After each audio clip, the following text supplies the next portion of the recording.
Welcome back to Ozarks Live. It's time once again for Book Club, and Conrad Stump is back from the Springfield Greene County Library. Good to see you today. Great to see you. It's been a hot minute since we've talked a couple books. Months. Yeah. Yes, so you've I'm got excited. some exciting things for us today. Yes, most definitely. Yeah. So these are all kind of recent releases from like the last few weeks, so brand new books for the most part. The first one is The Fervor by Alma Katsu, and I love her because she's so incredible at blending like the actual horrors of history with like supernatural elements. So she did a book that was inspired by the Donner Party. She did one that was inspired by the sinking of the Titanic. And so The Fervor kind of blends like World War II era Japanese internment camps with supernatural elements from Japanese folklore. And so it's told from multiple perspectives, which I also really like. So there's a reporter, a scientist, there's a mom and daughter who are interred at one of the camps.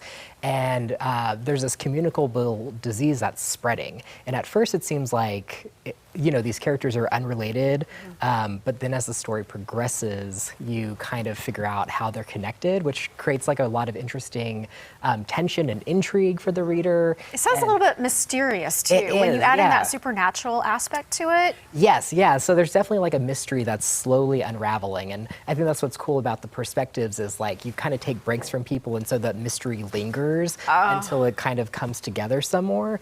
So yeah, it's a really great book. It's one of the ones I'm most excited about this year. Now you said that it was based on, is there any actual real history in this, or is it just kind of based on that? So there's a lot of inspiration from the Japanese internment camps during World War II.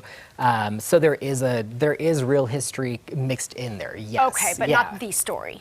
It's not it's still a fiction book. Sure. Okay. But it's kind of inspired by, set by, and then there are some real interesting like correlations between the Japanese internment camps and like anti-Asian sentiment today, especially during the COVID-19 pandemic. So there's kind of like an interesting sort of tough topics, but also like a thrilling story. It sounds like it. Yeah. Okay, what's the next one? Yes, so this is The Children on the Hill by Jennifer McMahon.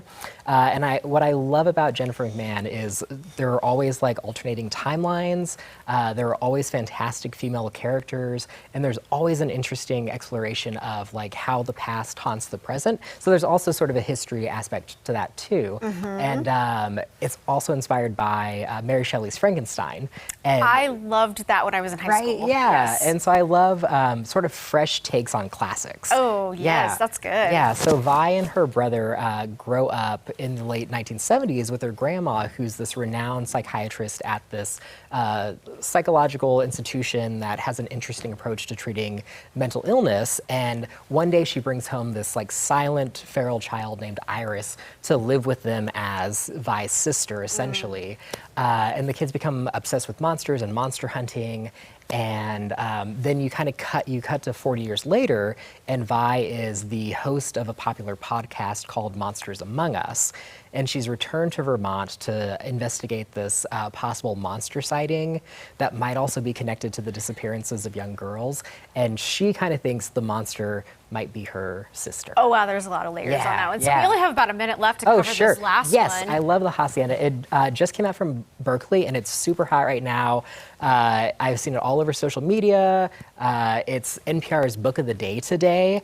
And it really interestingly blends like gothic romance and the supernatural. And so Beatrice is left destitute after her father is executed after Mexico's War of Independence. And so she marries this wealthy widower who sort of has all these secrets and moves into his house, which is haunted.